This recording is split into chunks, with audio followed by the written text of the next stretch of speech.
जब अपने प्रेम और समर्पण पर पूर्ण विश्वास हो तो कोई माया ही क्या, संसार रचने वाले, चलाने वाले और नष्ट करने वाले त्रिदेव भी उस विश्वास को खंडित नहीं कर सकते माता। सारे संसार को उसके सामने नतमस्तक होना ही पड़ता है। तुम अद्भुत हो सीता। तुम्हारे आचरण और तुम्हारे विचारों ने मुझे जीत लिया है। तुमने अपने लिए मेरे मन में एक विशेष स्थान बनाया है सीता। मैं तुम्हें कुछ देना चाहूंगी।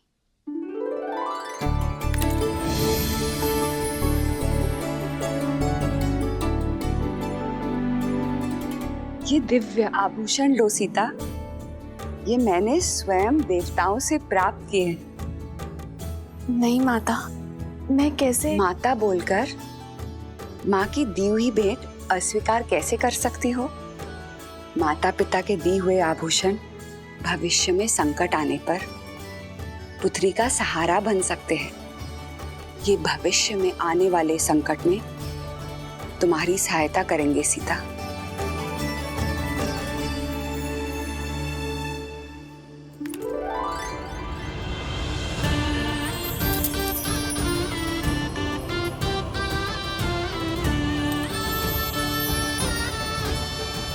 साक्षात देवी लक्ष्मी का अवतार लग रही हो।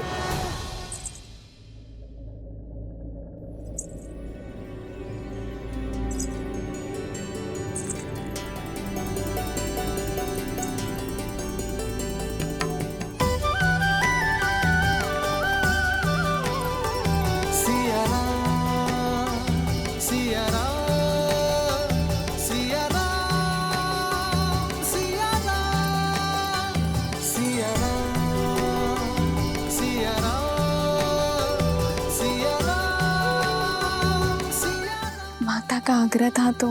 आग्रह नहीं, प्रेम। माता के घर से कहीं कोई पुत्री खाली हाथ जा सकती है? राम, पुत्री ने माता की आग्रह मानी। राम, अब तुम मेरी आग्रह मानो। सीता को दंडकारण्य जैसे भयावह स्थान पर मत ले जाओ। ये उनके लिए सुरक्षित नहीं है। आर्य, मेरी दृष्टि में आपका भय अनुचित है। मैंने स्वयं सीता का तेज और संकल्प देखा है। जिस यात्रा पर ये दोनों जा रहे हैं वह सीता को राम की सुरक्षा की नहीं, परंतु राम को सीता के साथ और संकल्प की आवश्यकता है। राम के शौर्य और सीता के पतिव्रता धर्म के साथ ये कोई भी संकट पार कर सकते हैं। ऋषिवर, आपके प्रेम और आतिथ्य का मैं बहुत आभारी हूं, किंतु कर्तव्य की पुकार है, जाना ही होगा। दंडकारण्य के कुछ ऋषियों को मैंने सहायता का वचन दिया था। आस बांधकर उन्हें तोड़ने का महापाप मैं नहीं कर सकता ऋषिवर। विदा दीजिए ऋषिवर, और आशीर्वाद भी। संध्या होने को है। इस बार में दंडकारण्य जाना उचित नहीं है। आज तुम सब यहीं रुक जाओ। कल भोर में नए सूर्योदय के साथ नई यात्रा प्रारंभ करना। जैसे आपकी आज्ञा ऋषिवर।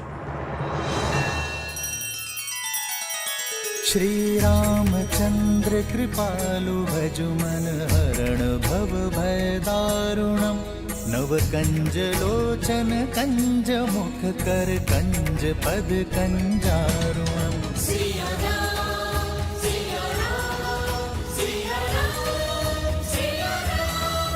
आदर्श और मर्यादा की है ये कथा महापावनम।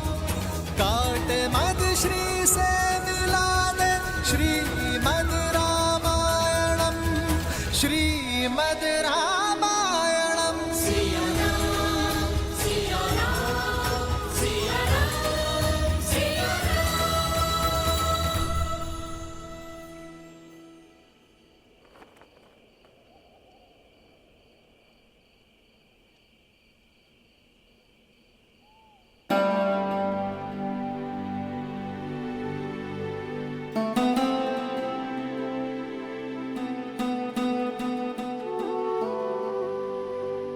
आज मेरी सीता कहीं खो गई थी। आपके सामने ही तो हूँ। मुझे तो साक्षात देवी लक्ष्मी दिखाई दे रही है। इतनी अद्भुत उपमा मत दीजिए आर्य।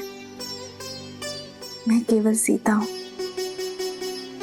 अपने वनवासी राम की साधारण पत्नी। तुम्हारी यही असाधारणता, तुम्हारा समर्पण तुम्हें असाधारण से परे बनाते हैं सीता। पवित्रता और सौंदर्य का संगम हो तुम। सच में तुम्हें पाना मेरा सौभाग्य है सीता।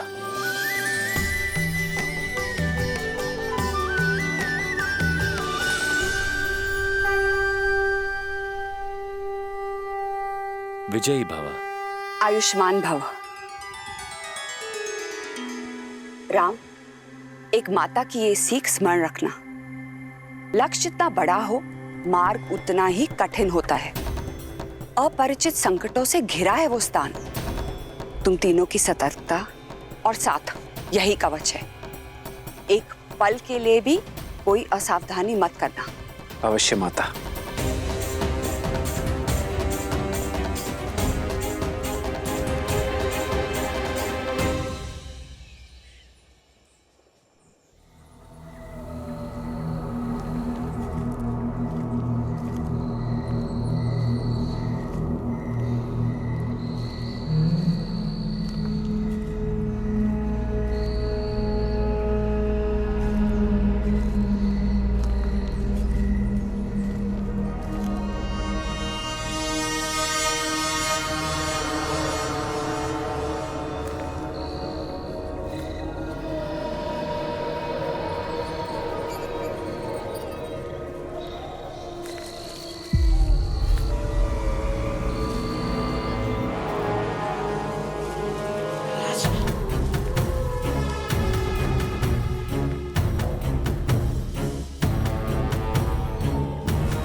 सीते, भैया, ये कैसा मायावी बवंडर है?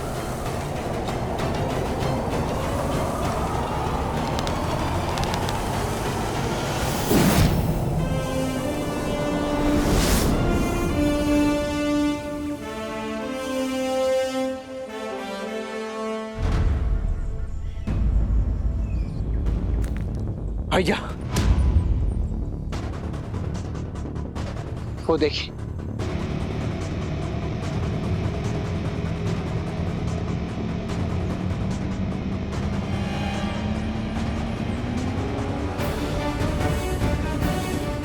वो महापापी विराट नव युवतियों को ही अपना लक्ष्य बनाता है।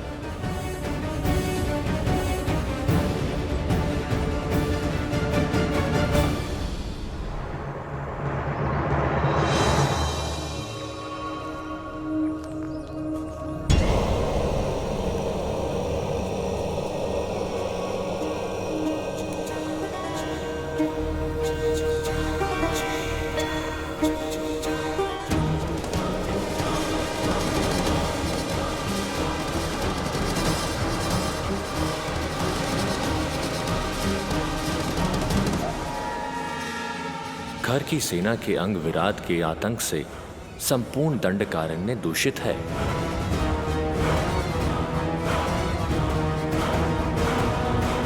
ना जाने कितने ही मनुष्यों को लील गया होगा ये महापापी। इसे अवसर नहीं, अंत की आवश्यकता है। हमें विराट का संहार करना ही होगा लक्ष्मण।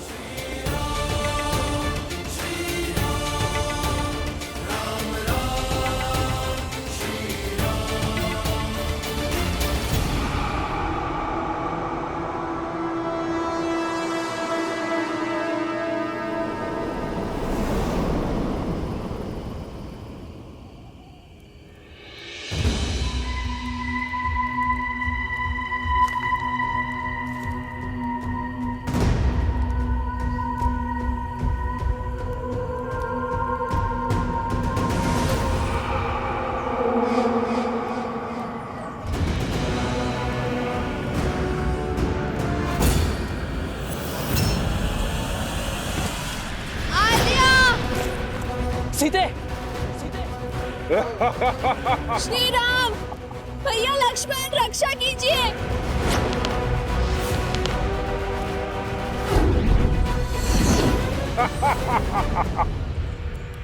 भैया, ये विराज। सीते,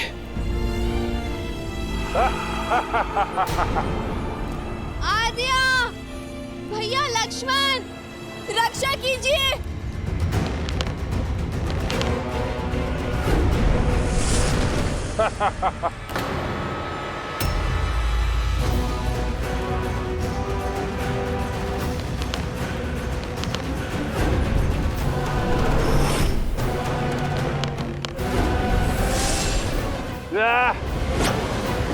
सीते,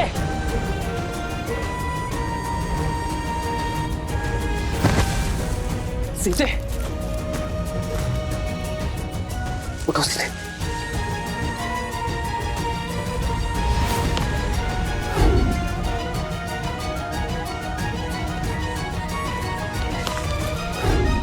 भैया, इस पर हमारे बाणों का कोई प्रभाव नहीं हो रहा है। मेरे आहार के बीच बाधा बनने आए हो? पहले तुम्हारा अंत होगा।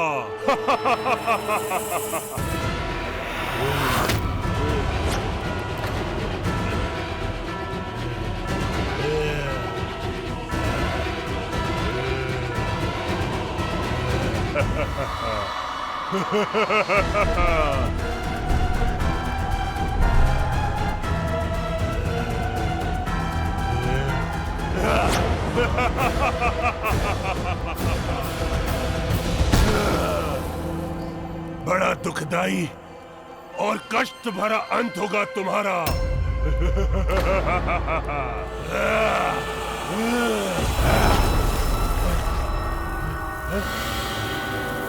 भैया, इस दुष्ट पर तो हमारे समस्त शस्त्र प्रभावहीन है। अब हम करें तो करें क्या?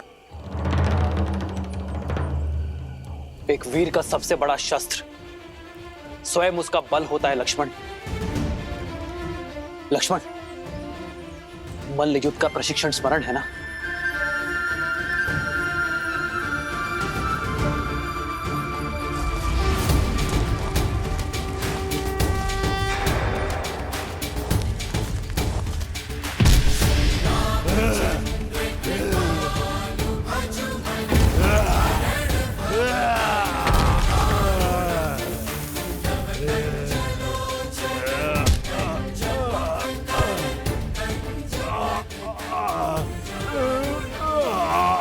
ऐसे नहीं मरूंगा, मुझे श्राप मिला है। मेरा मोक्ष ऐसे नहीं होगा। कोई लाभ नहीं है इस सब करने से।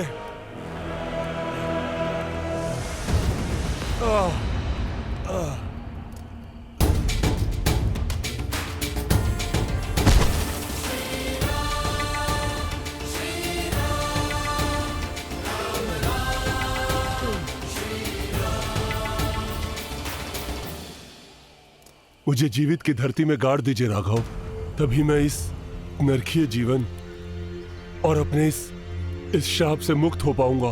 कैसा शाप मिला है तुम्हें विराट? अपना परिचय दो। मैं डुमरू हूं, एक गंधर्व जो श्राप के चलते इस राक्षस रूप में आ गया। काम के मध में चूर होके मैंने कुबेर की पुत्र वधू रंभा पर कुदृष्टि डाली थी। कुबेर की सभा में उसके पति के पास ले जाने के स्थान पर मैंने उसका अपहरण कर उससे विवाह करने का प्रयत्न किया, जिसके दंड के रूप में कुबेर ने मुझे स्त्रियों के अपहरण करने वाला राक्षस बनने का श्राप दिया। और मोक्ष का केवल एक ही मार्ग था, श्री राम, जो मेरा उद्धार करे। आपका कोई अस्त्र शस्त्र मुझ पर नहीं चल पाएगा, इसलिए हे प्रभु, मुझे जीवित ही गाड़ कर मुझे इस श्राप से मुक्ति दें। किंतु मैं ही क्यों? क्योंकि मेरे श्राप और इस पीड़ा का अंत केवल वही कर सकता है जिसने जीवन भर स्त्रियों का सम्मान किया हो, जिसने कभी किसी पर स्त्री पर कुदृष्टि न डाली हो। मैंने मोक्ष की इच्छा से न जाने कितने ऋषि मुनि और देवों के दरवाजे खटखटाए, किंतु सभी के मन में किसी न किसी पराई स्त्री के लिए काम अवश्य जागा था प्रभु। राघव, इस संसार में केवल आप हैं जो पवित्र हैं, इसलिए हे राम मेरी सहायता कीजिए, मुझे श्राप से मुक्ति दिलाइए। तुम्बुरु, तुम्हारा जीवन समस्त संसार के लिए एक सीख है। स्त्रियों के सम्मान, उनके आदर का पाठ पढ़ाने वाला अध्याय है। मुझे तुम पर दया आती है तुम्बुरु, और मैं तुम्हारी पीड़ा को भी समझता हूं। इसलिए मैं तुम्हें तुम्हारी मुक्ति में सहायता अवश्य करूंगा।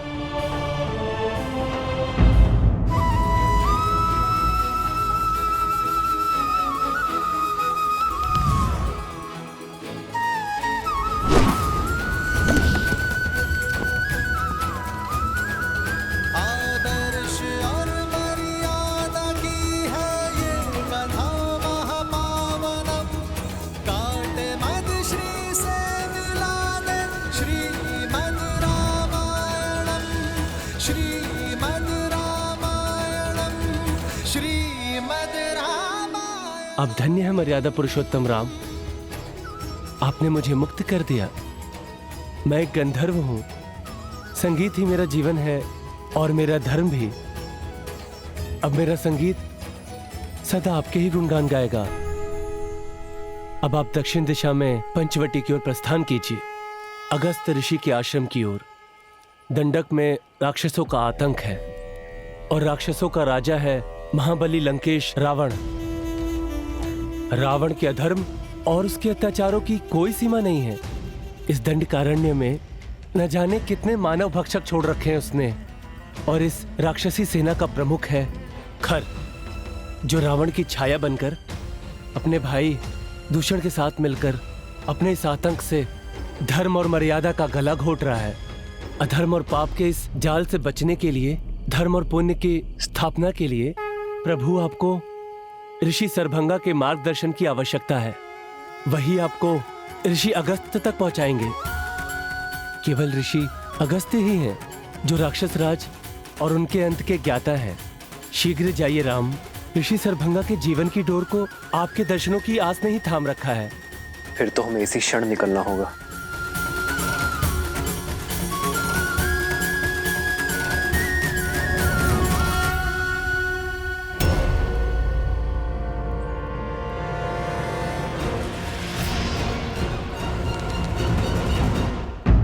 ठहरो लक्ष्मण।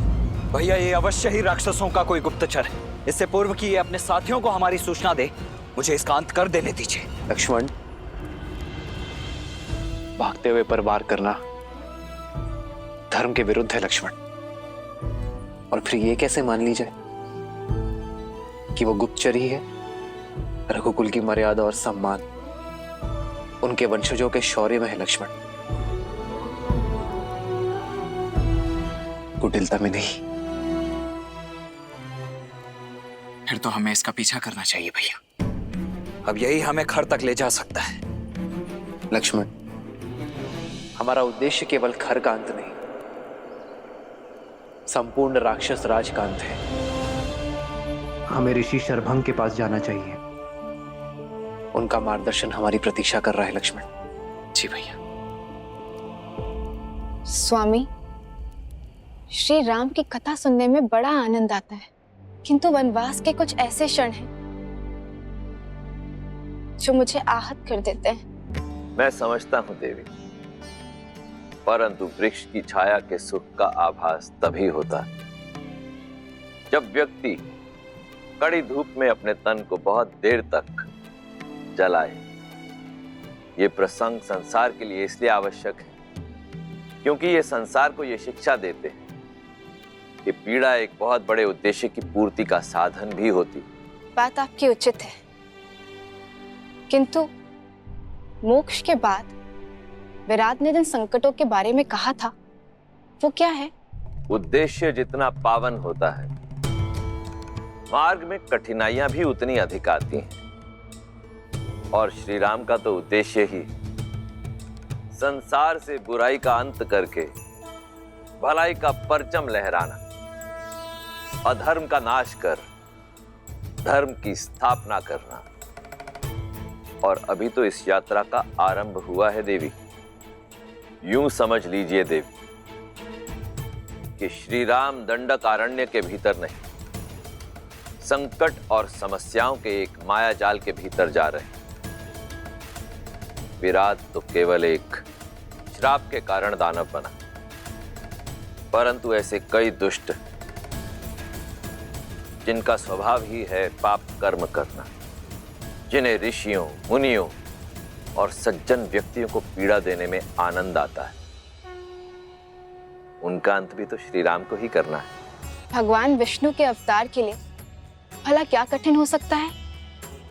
वो चाहे तो क्षण भर में रावण के अभिमान और उसके पापों का अंत कर सकते हैं। देवी, यदि रावण की शक्तियां असीमित हैं, उसका सैन्य बल अतुलित है, तो सामने भी नारायण है जिनका तेज अलौकिक है, और उस तेज के सामने इस ब्रह्मांड में कोई टिक नहीं सकता। परंतु ये मत भूलिए कि इस समय राम के रूप में नारायण मनुष्य रूप में अवतरित हुए, और उन्हें जो भी करना होगा वो मनुष्य जीवन की सीमाओं में बंधकर ही करना होगा, मर्यादा में रहकर करना होगा, क्योंकि ये मर्यादा ही तो है जो श्री राम को इस धरती लोक का निवासी बनाती है, मनुष्य बनाती है। वो मनुष्य जिसे पीड़ा भी होगी, जिसे कठिनाइयों का सामना भी करना होगा, जिसके शत्रु भी बनेंगे।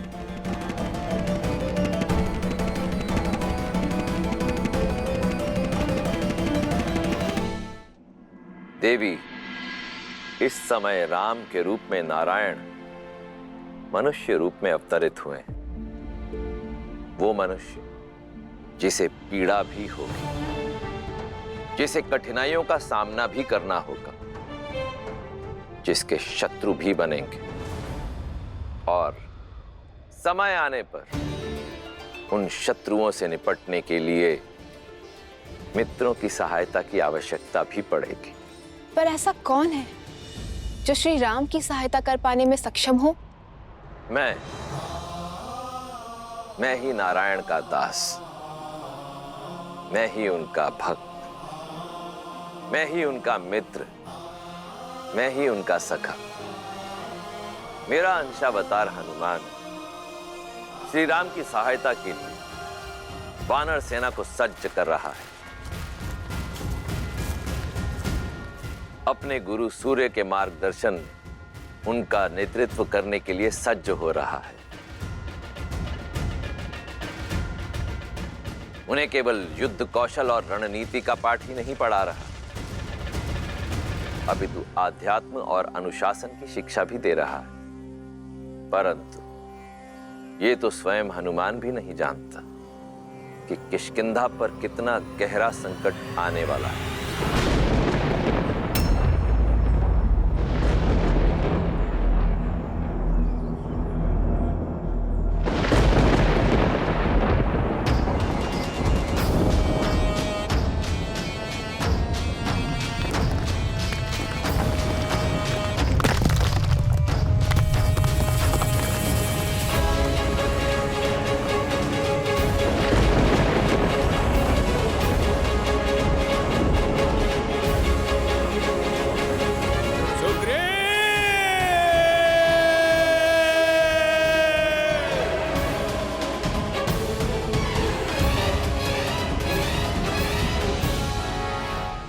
अनुपम, अब ये भोजन पदार्थ किष्किंधा के भंडारे में रख दो, ताकि आने वाली वसंत ऋतु पे किसी भी वानर को भूख का सामना ना करना पड़े।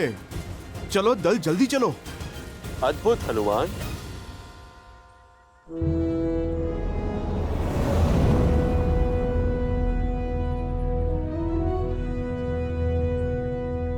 प्रणाम वानर राज सुग्रीव।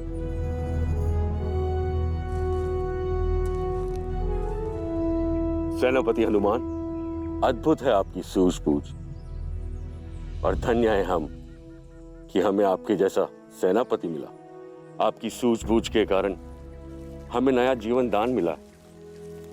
बीते वर्षों में जब जब भारी वर्षा हुई है, तब तब राज्य में अन्न का अकाल पड़ा है। किंतु अब ऐसा नहीं होगा।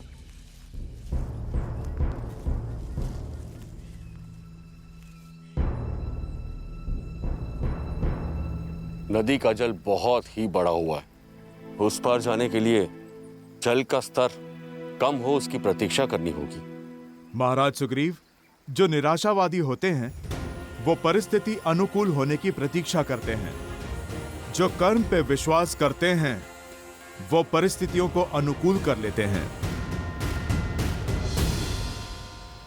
नल, नील,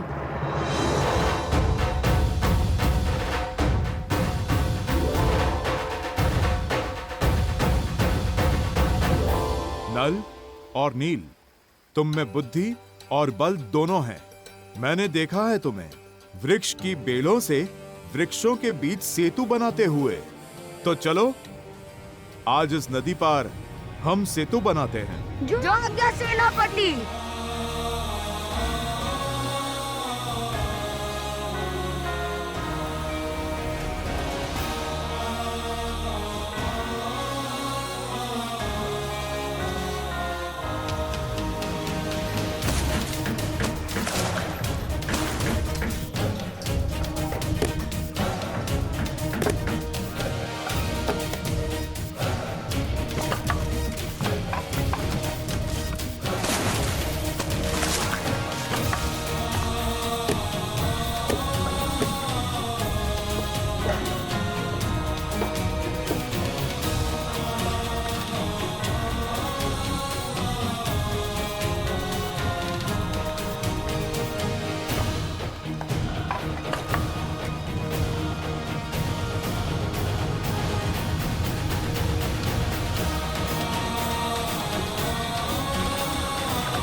अति उत्तम नल और नील, तुम दोनों वानर समाज के रत्न हो। एक दिन तुम्हारा कौशल वानर जाति के गौरव का कारण बनेगा। अति उत्तम हनुमान, तुम्हारे मार्गदर्शन के बिना यह कार्य संभव नहीं था। नहीं महाराज, जिनकी बुद्धि उन्हीं का श्रेय, जिनकी योग्यता है गुण तो उन्हीं को मिलना चाहिए। ये तो नल नील की उपलब्धि है, उन्हीं का परिश्रम है और उन्हीं का श्रेय। नेत्र ही हृदय का प्रतिबिंब होता है हनुमान। जितने ही स्वच्छ और सरल तुम्हारे नेत्र हैं, उतना ही स्वच्छ और कोमल तुम्हारा हृदय भी है।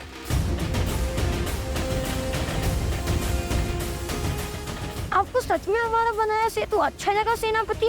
अवश्य, इसमें एक बड़ी अच्छाई भी है और एक कमी भी। जानते हैं कमी तो होगी, पहले प्रशंसा वाली बात बताइए ना। इससे अच्छा सेतु बनाना असंभव है। तो फिर बुराई क्या है? इसकी क्षमता। यदि कोई 100 गजों की शक्ति वाला वीर इस सेतु पे कूदे तो यह ध्वस्त हो जाएगा। तो फिर सेतु सुरक्षित है, क्योंकि इतने शक्तिशाली तो आप हैं, जिससे आपका बनवाया हुआ सेतु टूट जाए। अब शीघ्रता करो वीर, कुमार अंगद के अभिषेक की तैयारी भी तो करनी है। आप चिंता क्यों कर रहे हैं महाराज? जो तैयारियां हमने की हैं, आप चलकर तनिक उन्हें देख तो लें। मैं भूल क्यों जाता हूँ कि मेरे साथ हनुमान जी हैं। चलिए।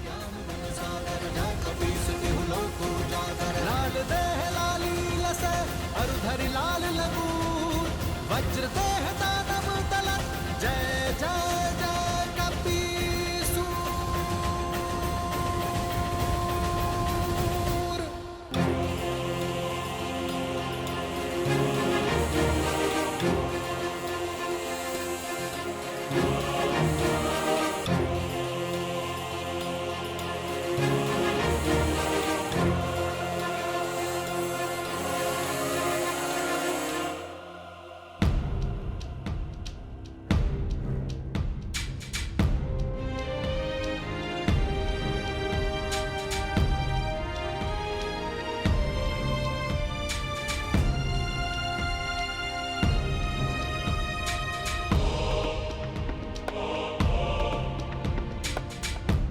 हनुमान, तुमने तो किष्किंधा को स्वर्ग जैसा सजा दिया।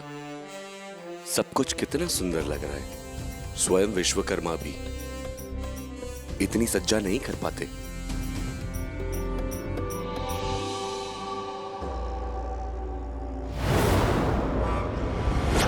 दोस्त, कहां बड़े चले जा रहे हो?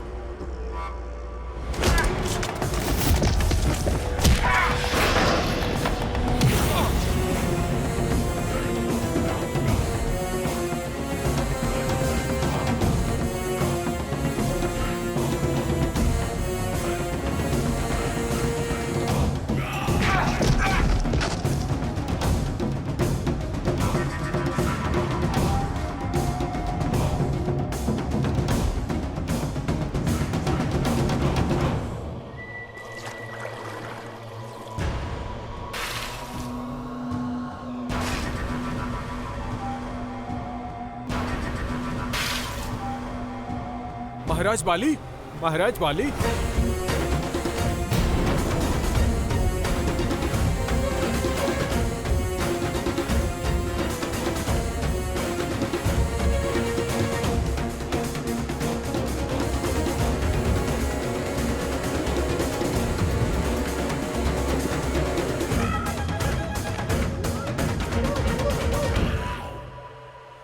सुग्रीव!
ये तो इंद्रदेव का रथ है।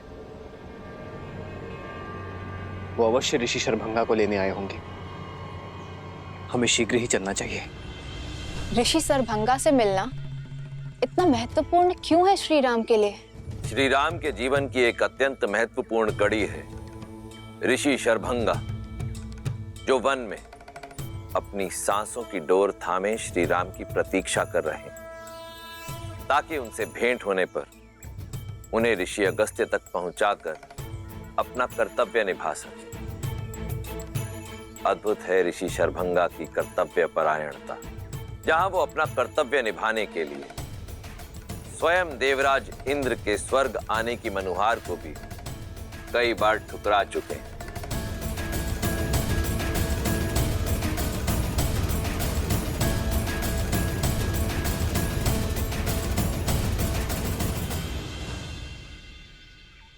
प्रणाम ऋषिवर। ऋषिवर, अब बस कीजिए। अपने सुकर्मों का फल भोगने हेतु मेरे साथ स्वर्ग चलिए। सदैव की तरह इस बार भी मैं आपके समक्ष अपने रथ के साथ उपस्थित हुआ हूं, और हर बार आप मुझे किसी तर्क में उलझाकर पुनः राम की प्रतीक्षा में जुट जाते हैं। जब मोक्ष का अवसर हो तो स्वर्ग का मोह निरर्थक है देवराज।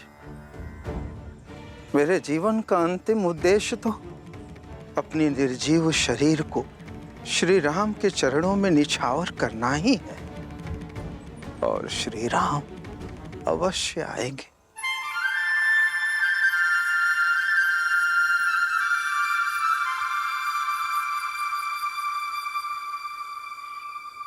उचित है ऋषिवर, किंतु इस बार मैं रिक्त हाथों से नहीं जाऊंगा।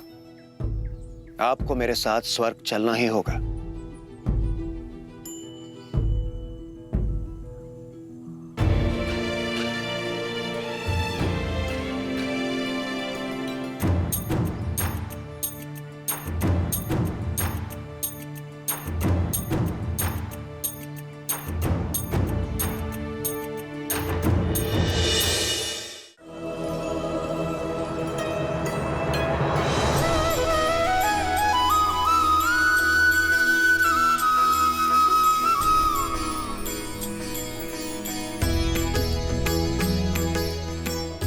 प्रणाम ऋषिवर।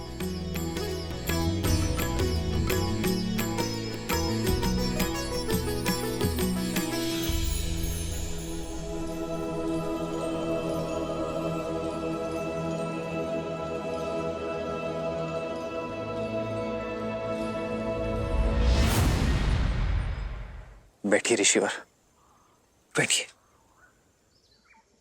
राम, आप आ गए। आपने मेरी पुकार सुन ली। सहस्त्रों वर्ष से आपकी प्रतीक्षा में मर मर के जी रहा हूं। आपके दर्शन की अभिलाषा अपने श्वासों को रोके बैठा हूं ताकि अपना कर्तव्य निभा सकूं, आपको मार्ग दिखा सकूं।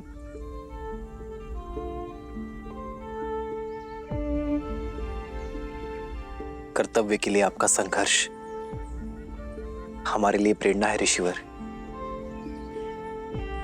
आपका आशीर्वाद पाना हमारा सौभाग्य होगा।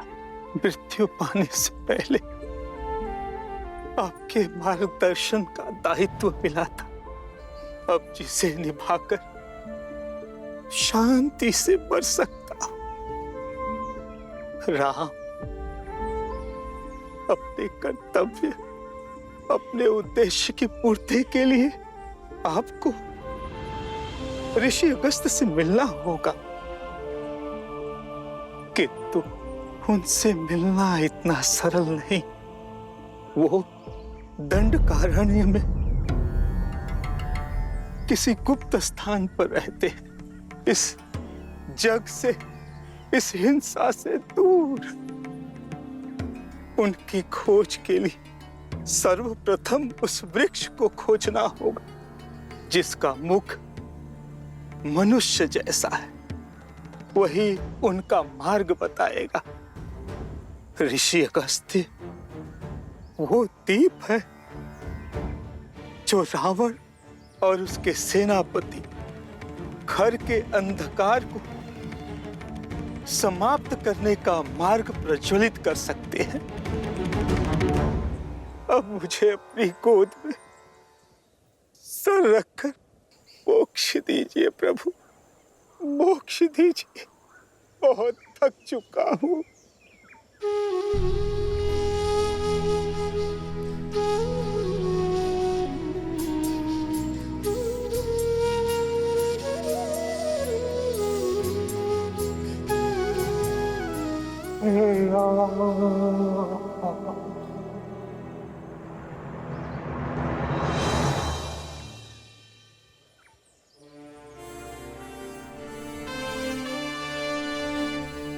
ऋषि शरभंगा का ज्ञान सदा हमारा मार्गदर्शन करता रहे।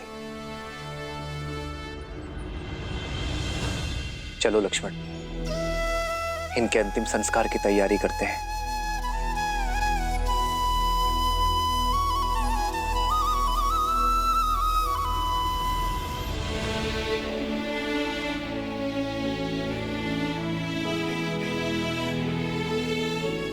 श्री राम, मेरा एक निवेदन स्वीकार करें। मेरे इस रथ को अपने साथ ले जाइए। इस मायावी वन में यह आपका सहायक बनेगा। प्रस्ताव के लिए धन्यवाद देवराज। आप हमारे पिताश्री के मित्र हैं और एक मित्र होने का कर्तव्य निभा रहे हैं, पर मुझे आपके दिव्य रथ की आवश्यकता नहीं है। मैं तो स्वयं कर्तव्य रथ पर सवार हूं, और फिर इस वन के माया की काट कोई शस्त्र, अस्त्र या फिर रथ नहीं, सत्य और सतर्कता है। मैं और लक्ष्मण अपना उद्देश्य अपने बल पर पूर्ण करेंगे। मेरा धर्म मुझे उचित मार्ग छोड़ सरल मार्ग चुनने की अनुमति नहीं देता, फिर चाहे वो कितना भी कठिन क्यों ना हो। मैं वही मार्ग चुनूंगा जो मार्ग नियति ने मेरे लिए चुना है। जैसे आपकी इच्छा श्री राम, किंतु जब भी आवश्यकता होगी और जब भी आप स्मरण करेंगे, मेरा ये रथ सारथी के साथ आपके सम्मुख प्रत्यक्ष होगा। आशा करता हूं सेवा का एक अवसर आप मुझे अवश्य देंगे।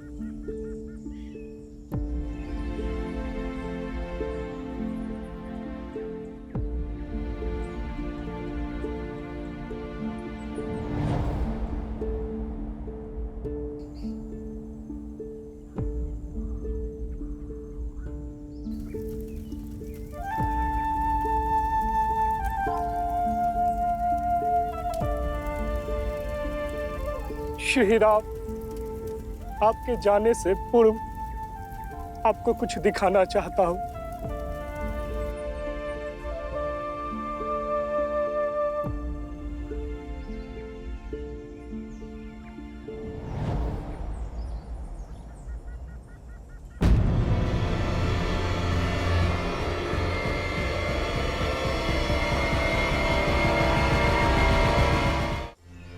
ये वायु के साथ उड़ती भस्म किसकी?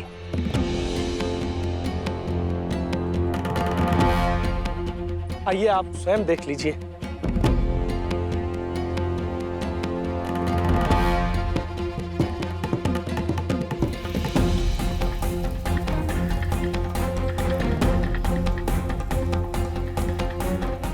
ये उन निर्दोषों की अस्थि भस्म है जो राक्षसों की भूख का शिकार हुए हैं। जब से पहले व्यक्ति को जलाया है तब से ये अग्नि बुझी ही नहीं है। सदा कोई न कोई नया पीड़ित इसमें भस्म हो जाता है और अब तो ये भस्म का ढेर इतना विशाल हो गया है ये कदाचित कभी बुझेगा ही नहीं।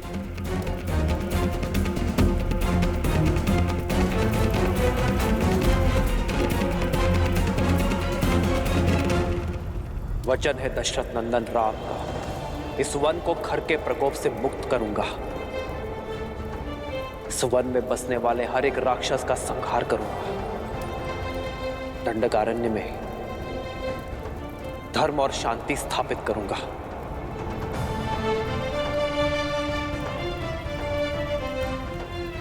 मैं सौगंध लेता हूं, मुझ पर विश्वास करने वाले हर एक जीव की रक्षा करूंगा।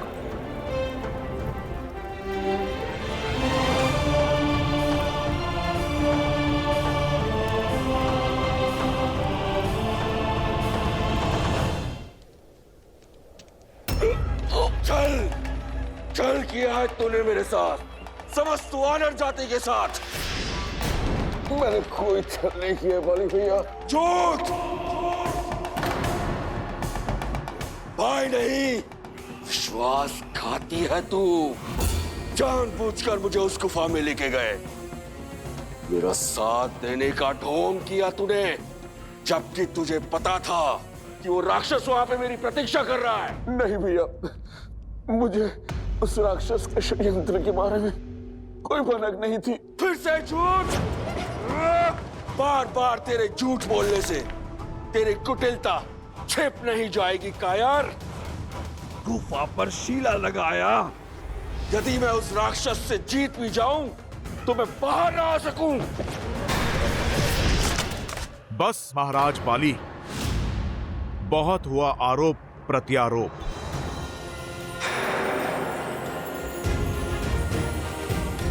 महाराज बाली, आपको अपने भाई पर संदेह क्यों है?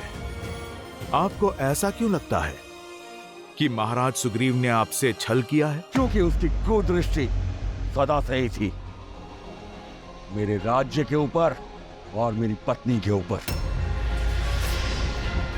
आप अपने दृष्टिकोण का दोष किसी की दृष्टि को मत दीजिए वानर राज। महाराज सुग्रीव के पास आपका विश्वास तोड़ने का कोई कारण नहीं है। ईर्ष्या से बड़ा ना कोई कारण होता है और ना ही कारक। इसकी इच्छा मेरा जीवन जीने की थी।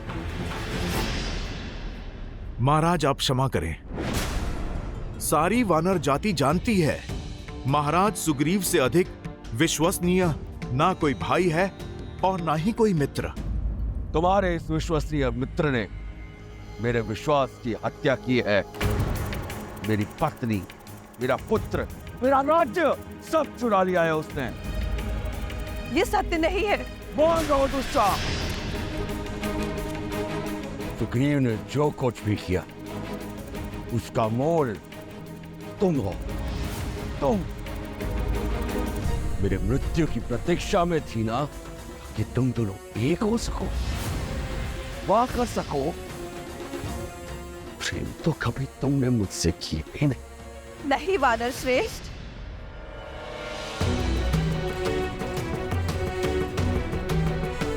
आप ही तो कहते थे कि यदि आपको कुछ हो जाए तो सुग्रीव मेरी और अंगद की रक्षा करेंगे।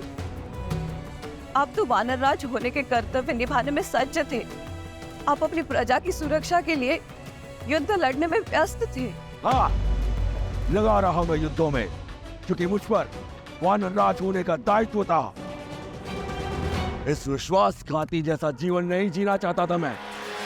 हाँ, चाहता था कि मेरे जाने के बाद तुम विधवा ना कहलाओ, मेरा अंगद और मेरी प्रजा अनाथ ना हो।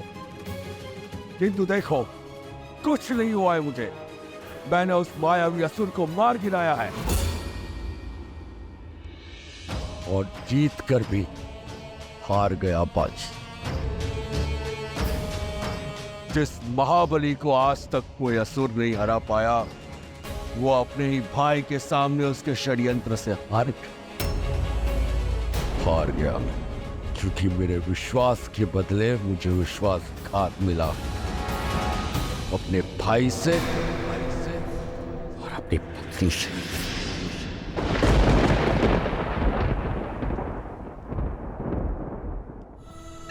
महाराज बाली, आपको क्रोध शोभा नहीं देता। आपके बल के आगे सारा संसार नतमस्तक है। आप तो महान योद्धा हैं।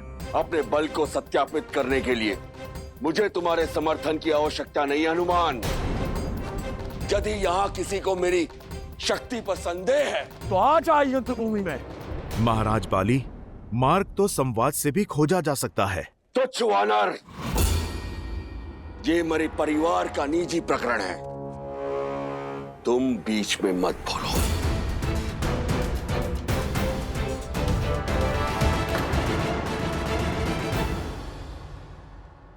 जब भूतपूर्व राजा और वर्तमान शासक भिड़े हों, तो ये केवल परिवार की बात नहीं रह जाती। महाराज बाली, ये किष्किंधा के भविष्य का प्रश्न है।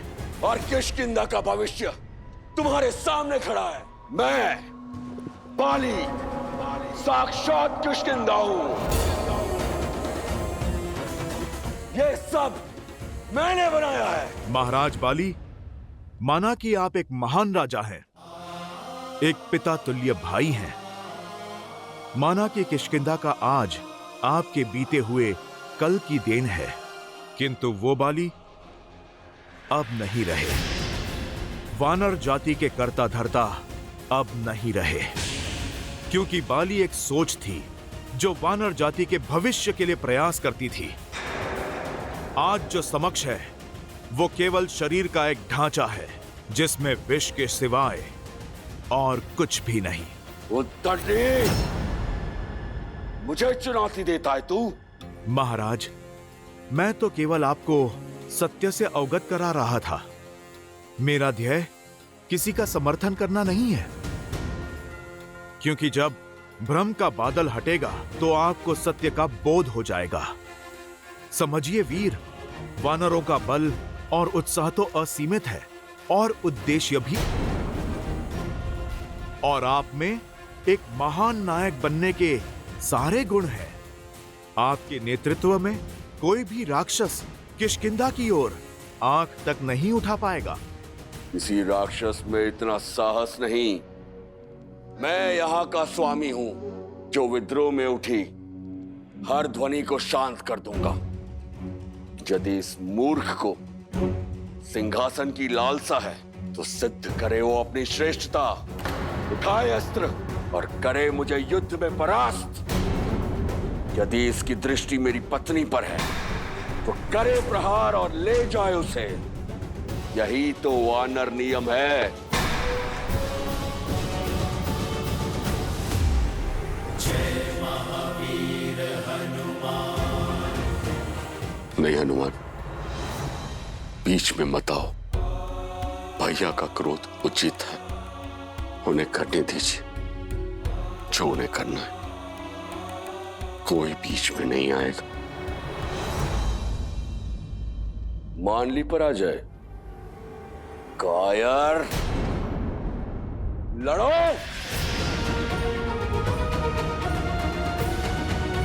नहीं, अपने पिता तुल्य भैया से लड़ने का साहस नहीं है मुझ में, किंतु अपनी भाभी से विवाह करने का साहस है।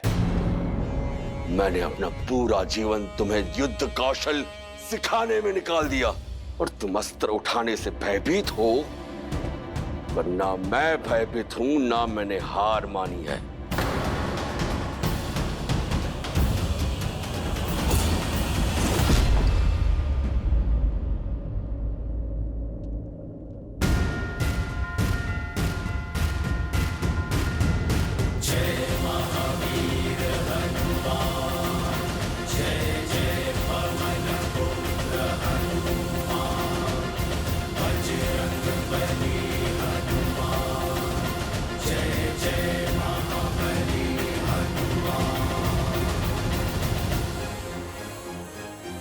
हनुमान, तुम भी मुझे चुनौती देना चाहते हो? क्या तुम्हें भी मेरा ये सिंहासन और मेरी पत्नी चाहिए? बस महाराज,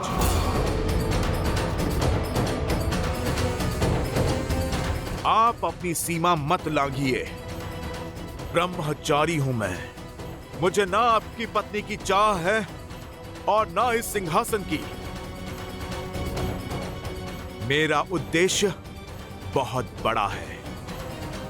यहां मैं केवल कर्तव्य पालन के लिए हूं, सुग्रीव के लिए,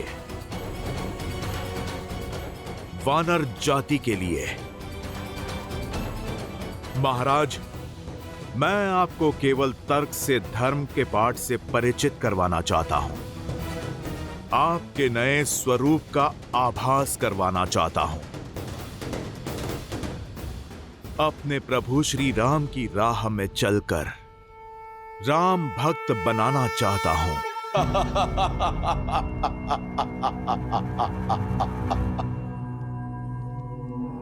कौन राम? मैं किसी राम को नहीं जानता,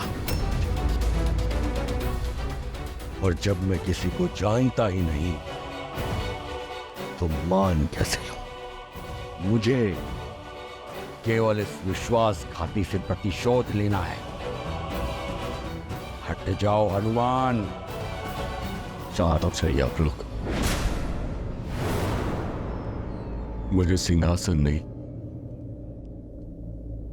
मृत्यु चाहिए। अब मेरी मृत्यु ही मुझे निर्दोष सिद्ध करेगी।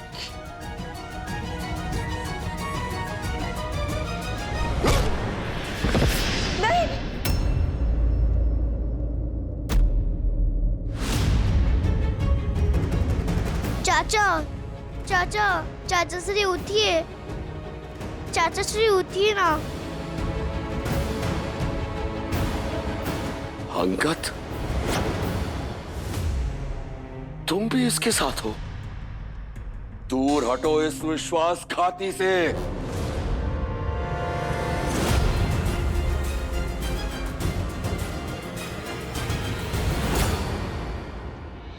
पिताश्री, चाचा श्री को मत मारिए। छोड़ मेरा पैर, मूर्ख। नहीं पिताश्री, चाचा श्री के प्राण हरने से पहले आपको अपने पुत्र का वध करना होगा। हनुमान, बाली सुग्रीव को मार देंगे। एक भाई दूसरे भाई के प्राण ले ले, इससे पहले रोक लीजिए अनर्थ। तारा,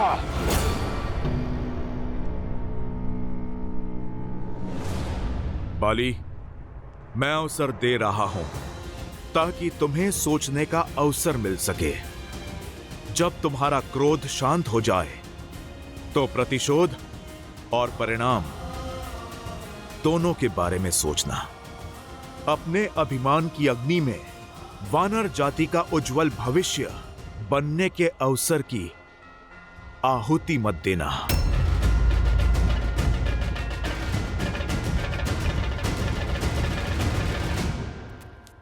महाराज सुग्रीव, उठिए उठिए।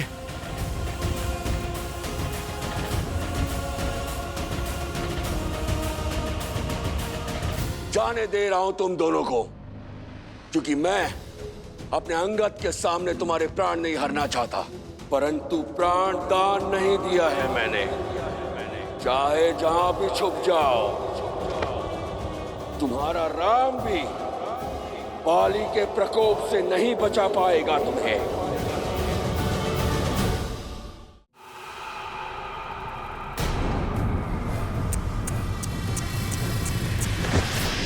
इस कीट को क्यों तरसा रहे हो रक्षक?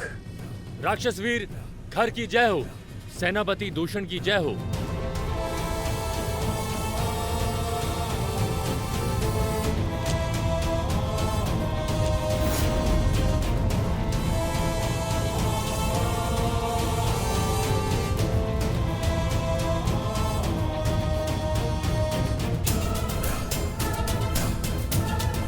महाराज, ये उदंडी महल में घुसने का प्रयास कर रहा था, मैंने धर दबोचा।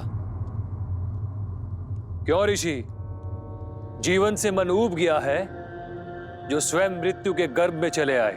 हम अपनी पत्नी लेने आए हैं, जिसे तुम दोनों दुष्टों ने अपहरण करके बंदी बनाया है। मेरी पत्नी मुझे लौटा दो, अन्यथा। क्या?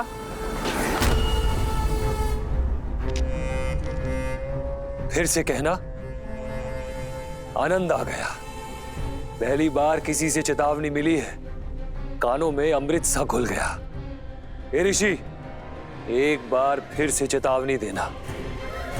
वैसे तुम किस स्त्री की बात कर रहे हो? दूषण, तुम्हें कुछ पता है? कैसे पता होगा खर?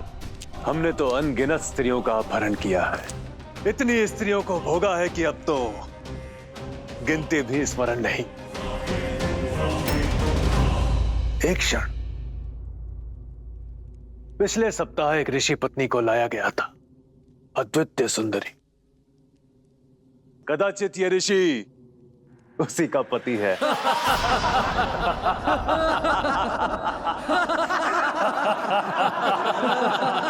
निर्लज्ज, पापी, श्राप है मेरा।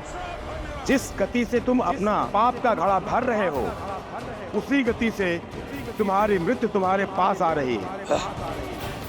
तुम दोनों का अंत निकट है। श्राप, श्राप वो देते हैं जिनमें संघर्ष करने की शक्ति नहीं होती, मूर्ख। दंडक अरण्य के कर्ता धर्ता है हम।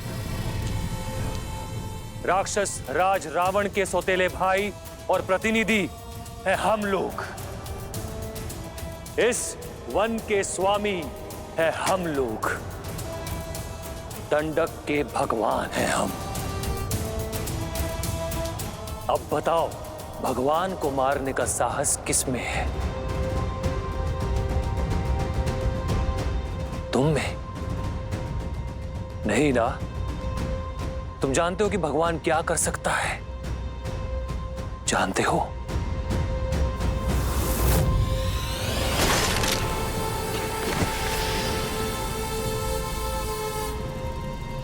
चेतावनी देता तो जीवित रहता। इसे हर दिन बुलाकर इसकी चेतावनी सुनते, आनंद आता, मनोरंजन होता। श्राप देकर सारा आनंद भंग कर दिया। ये शव हटाओ।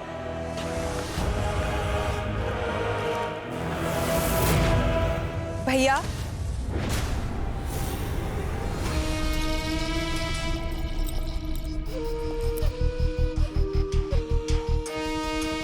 शूर्पणखा,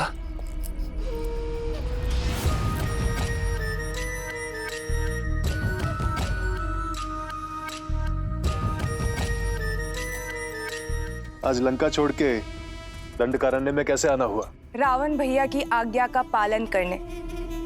उन्होंने आप दोनों के साथ रहने की आज्ञा दी है और अपना मन चाहा वर ढूंढने की अनुमति देकर भेजा है। भैया, आप दोनों मेरी सहायता करेंगे ना? निसंदेह लंकेश की आज्ञा का पालन अवश्य होगा, क्योंकि हमारी नीति के अनुसार इस वन में पग धरने वाली प्रत्येक स्त्री हमारी संपत्ति होती है।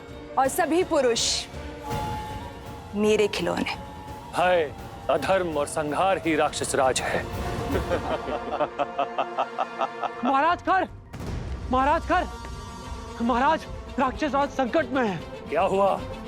महाराज कर, विराट, विराट मारा गया।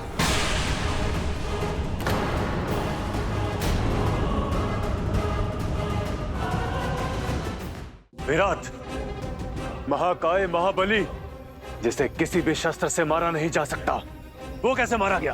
किसने किया ये दुस्साहस? देवता, नाग, गंधर्व या त्रिदेव? बोलो, किसने मारा विराट को? एक साधारण वनवासी मानव और उसके भाई ने महाराज। असंभव। किसी भी मानव में इतना बल नहीं कि वो विराट का अंत कर सके। असंभव को संभव होते हुए देखा है मैंने, इसलिए दौड़कर आपको सूचना देने चला आया। स्वयं उनके युद्ध कौशल का साक्षी हूं महाराज। वनवासियों के भेष में वो कोई क्षत्रिय है।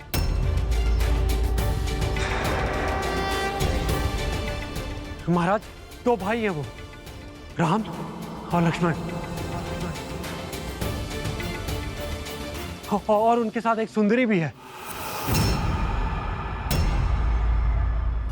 3 मनुष्य दंडक आरण्य में उन्मुक्त घूम रहे।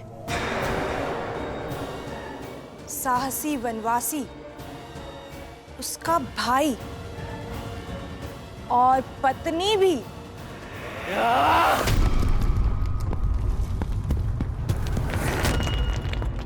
चीर दूंगा उन्हें।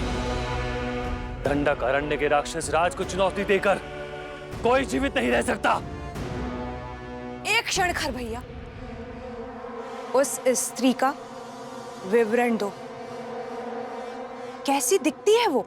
अनुपम सौंदर्य है उस स्त्री का। हिरनी सी आंखें, गज सी चाल, पुष्प सी कोमलता, देव तुल्य तेज है। एक बार कोई देख ले तो मंत्रमुग्ध हो जाता है। ऐसी सुंदरी तो संपूर्ण संसार में केवल एक ही है। मिथिला की राजकुमारी सीता।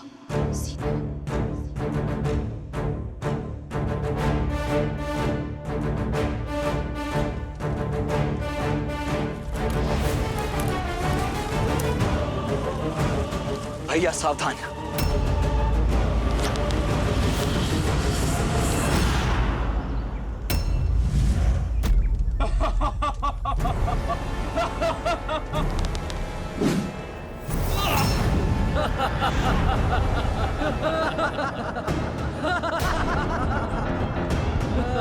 लक्ष्मण, यज्ञ भंग नहीं होना चाहिए।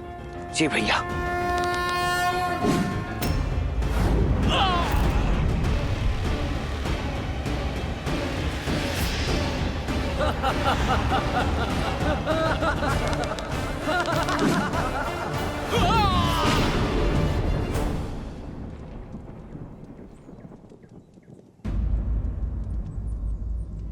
लक्ष्मण, तुम सावधान रहना, मैं अभी आया।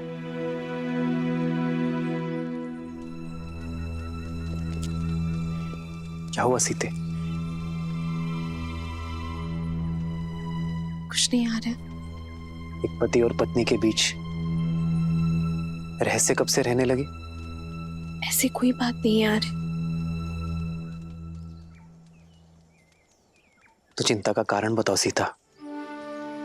एक पति और पत्नी के बीच ना ही दुख छुपे रहने चाहिए, ना ही सुख, और ना ही कोई चिंता।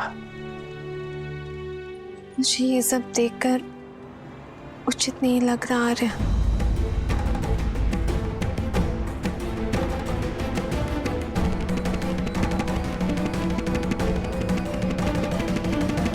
तो किसने मारा विराट को? महाराज, 2 भाई हैं वो, राम और लक्ष्मण, और उनके साथ एक सुंदरी भी है। अनुपम सौंदर्य है उस स्त्री का। हिरनी सी आंखें, गज सी चाल, पुष्प सी कोमलता, देव तुल्य तेज है। ऐसी सुंदरी तो संपूर्ण संसार में केवल एक ही है, मिथिला की राजकुमारी सीता।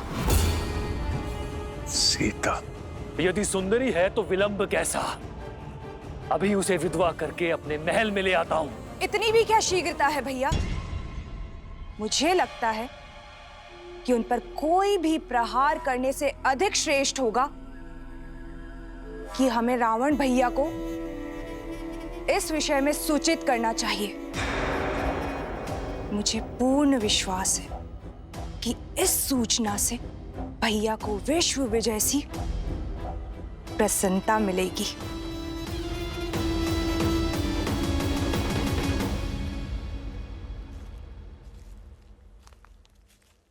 क्या हुआ सीते?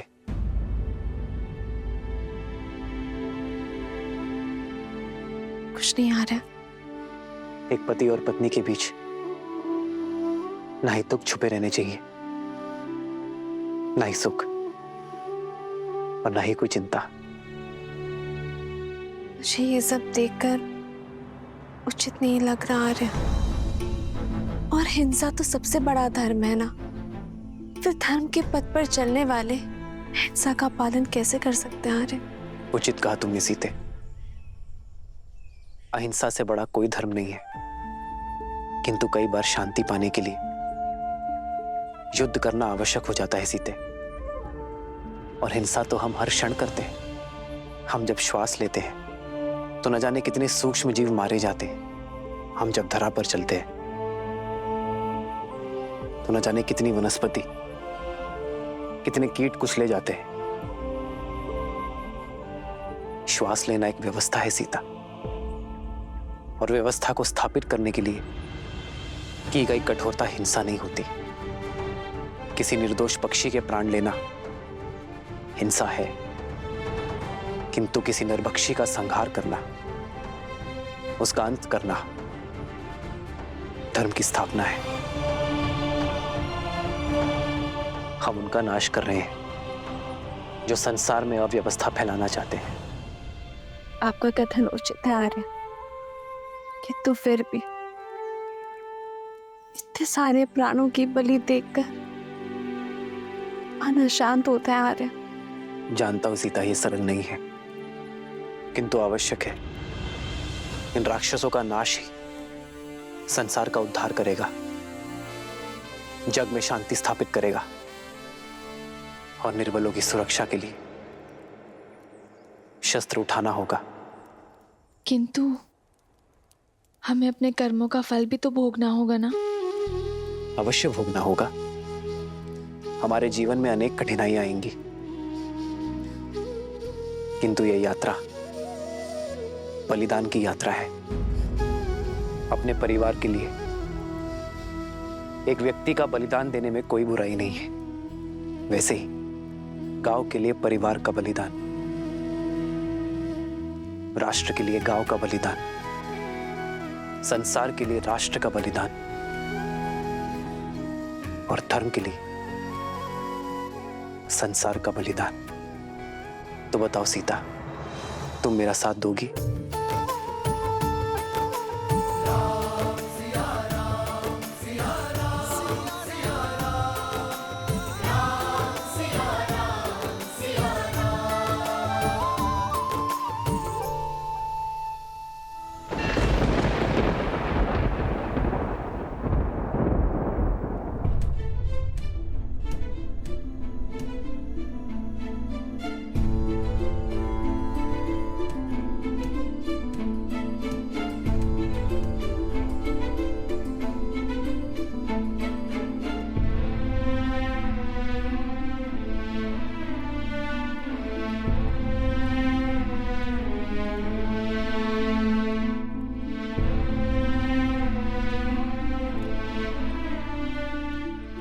मुझे भान है कि तुमने बाली को प्राणदान क्यों दिया है हनुमान। वानरों की नियति से अनभिज्ञ नहीं हूं मैं। जामवंत जी, बाली कभी बुरा नहीं था, पर क्रोध ने उसकी बुद्धि भ्रष्ट कर दी। सुग्रीव बाली विवाद में मैं वानरों की शक्ति की हार स्वीकार नहीं कर सकता था, इसलिए मुझे हस्तक्षेप करना पड़ा। मुझे आशा है कि बाली अपना अभिमान त्याग महाराज सुग्रीव को अपना ले, तो वानरों की सफलता का उदय हो जाए। पर तुम्हारी आशा टूटती दिखती है मुझे। बाली हमारा साथ कभी नहीं देगा। ब्रह्म के मेघों से यदि अपमान का चक्रवात मिल जाए तो विनाश कोई नहीं रोक सकता हनुमान। बाली का अभिमान ही उसके अंत का कारण बनेगा। भैया, बाली भैया,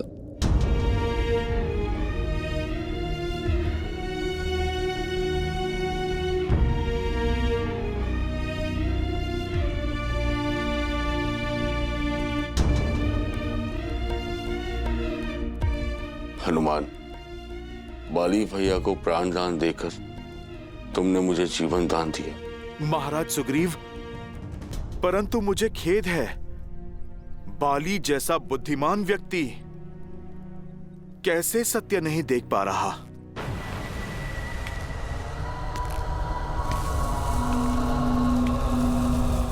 बाली आ रहा है सुग्रीव, और वो तुमसे अपना प्रतिशोध लेगा। भैया, बाली भैया,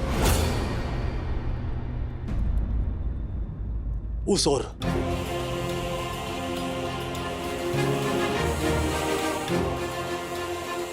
जय श्री राम। जय महावीर हनुमान, जय जय पवन पुत्र हनुमान। यहां से ऋष्यमुख पर्वत चले जाओ। ऋषि मतंग के श्राप के कारण बाली वहां पर प्रवेश नहीं कर सकता। सुग्रीव वहां पर सुरक्षित रहेगा। चलिए महाराज।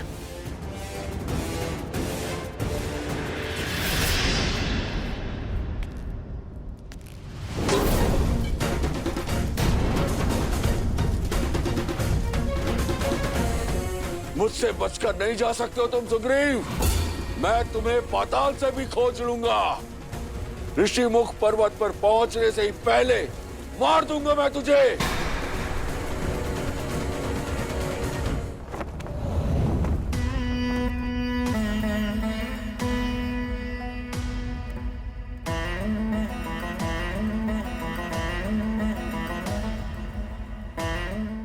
शनन को ये समाचार देगा कौन?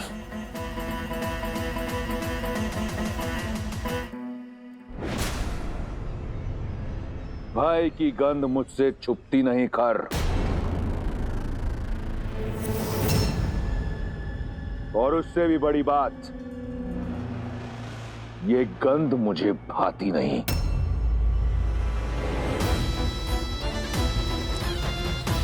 मैंने अपने सौतेले भाइयों को दंडक का शासन सौंपा, ये सोचकर कि वो वहां अपने भाई का साम्राज्य स्थापित करेंगे। इसलिए नहीं कि वो इस तरह भयभीत होकर मेरे समक्ष खड़े हों। तुम्हारे झुके हुए नेत्र इस साफ बताते हैं कि तुम्हारा भय, तुम्हारी व्याकुलता उचित भी है और आवश्यक भी, परंतु स्मरण रहे, आज मेरे कान किसी भी प्रकार की बुरी सूचना सुनने को सज्ज नहीं। ये भय फिर दिखा तुम्हारे नेत्रों में, परंतु अच्छा लगा क्योंकि ये भय रावण का है, होना चाहिए।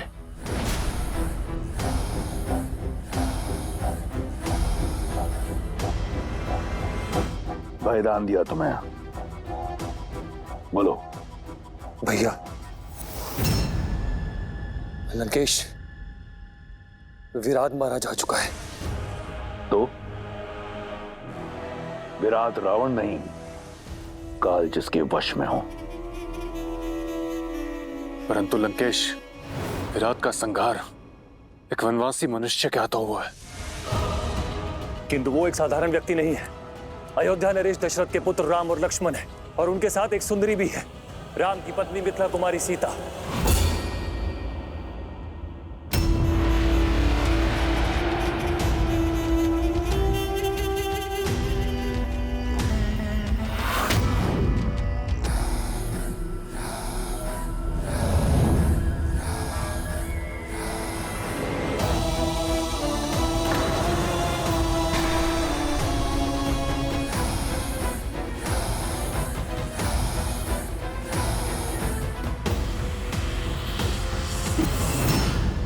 ये तलवार चेतावनी है खर।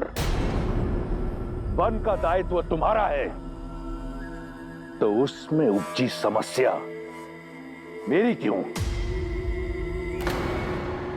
यहां बालकों की भांति भिक्षा मत मांगो, वीरों की भांति लड़ो और मार दो उन वनवासियों को। जी लंकेश, भय केवल इस आभास का था कि एक साधारण मनुष्य विराट जैसे राक्षस का संहार कैसे कर सकता है। भविष्य में समस्या नहीं, समाधान लेकर मेरे समक्ष आना, अन्यथा अब जाओ यहां से, और अगली बार अपनी समस्या का पिटारा खोलने से पहले स्वयं का शीश धड़ से अलग कर लेना, पीड़ा कम होगी। और स्मरण रहे, मेरा उन वनवासियों से कोई लेना देना नहीं। शबा लंकेश।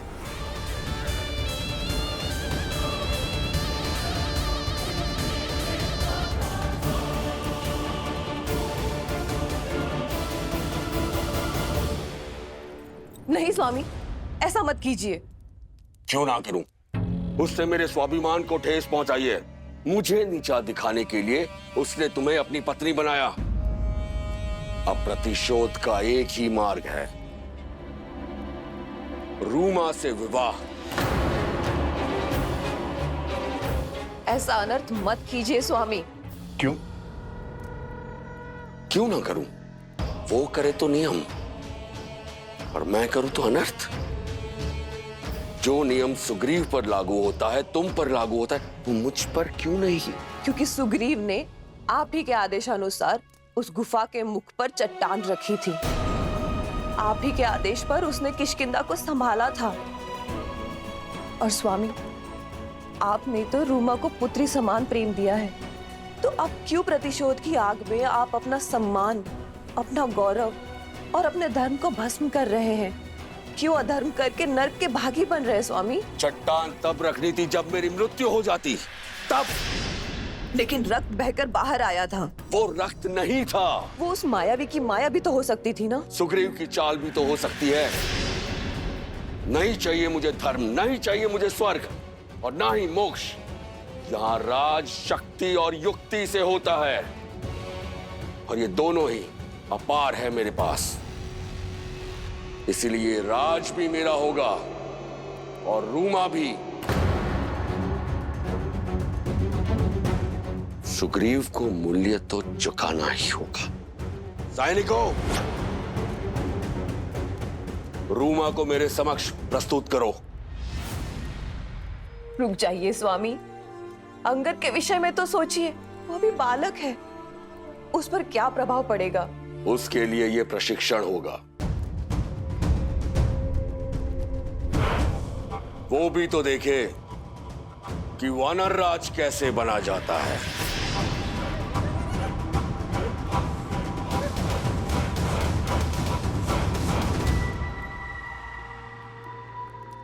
ज्येष्ठ श्री। ज्येष्ठ श्री नहीं, स्वामी कहो।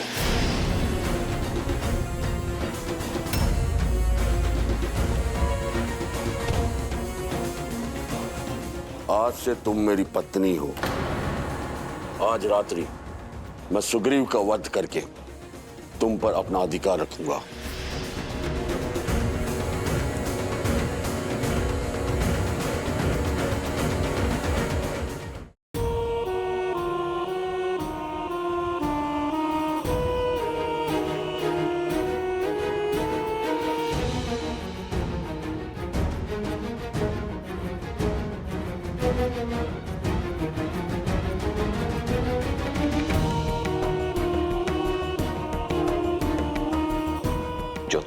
नहीं है।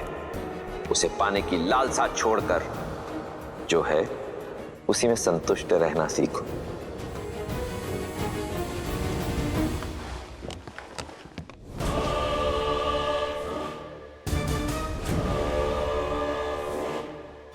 किसने किया ये दुस्साहस? किसे अपने प्राणों से प्रेम नहीं? समक्ष आओ। क्षमा करे भैया, ये दुस्साहस मैंने किया है क्योंकि मैं आपको किसी भ्रम में नहीं देख सकती। भ्रम? हाँ भैया, सीता की जिस छवि को आपने देखा था अब वो वैसी नहीं रही। अब वो महलों की राजकुमारी से एक वन की सन्यासिनी बन चुकी है।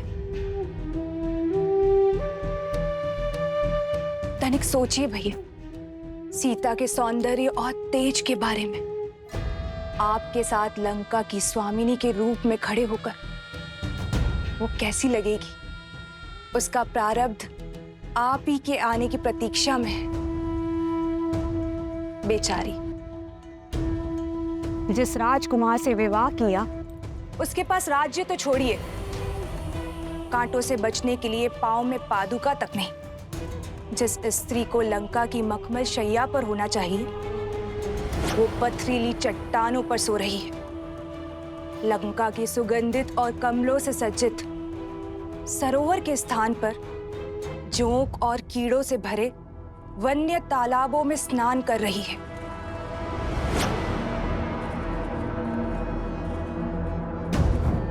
सीता लंका के लिए बनी है और लंका सीता के लिए।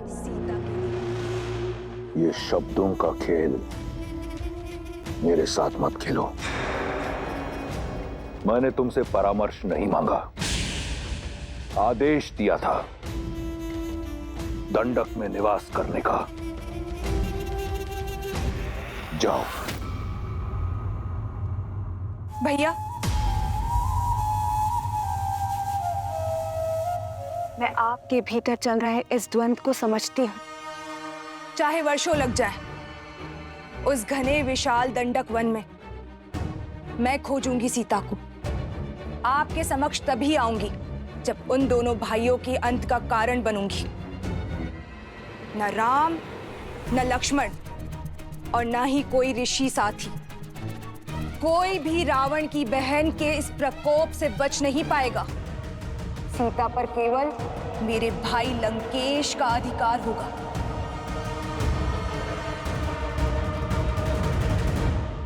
राम राम राम राम राम राम राम राम राम।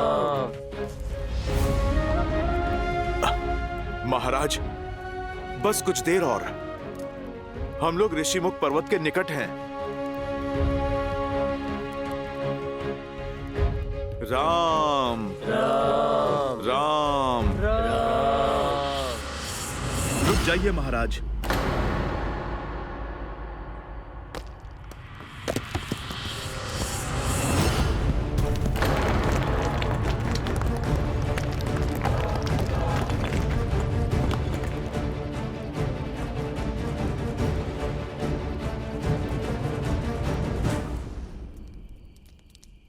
महाराज, आप चलिए।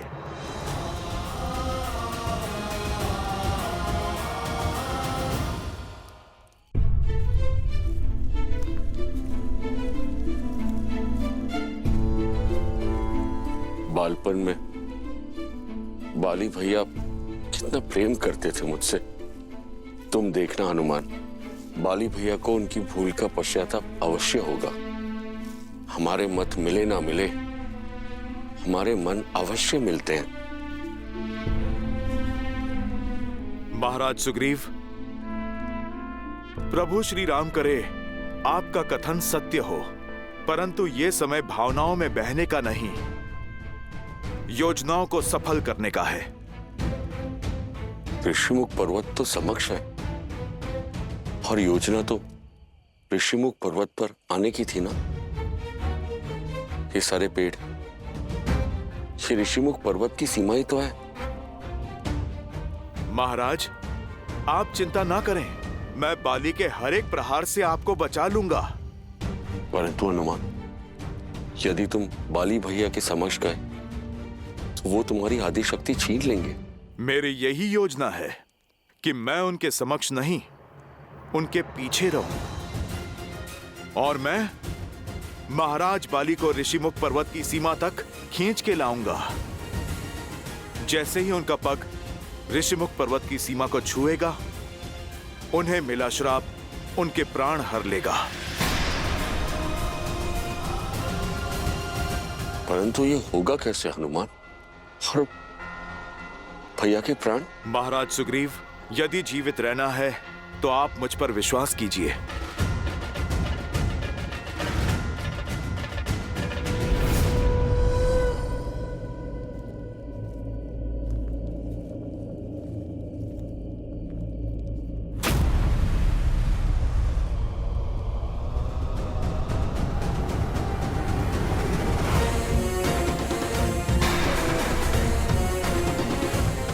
मुझे देखकर भाग रहा है कायर?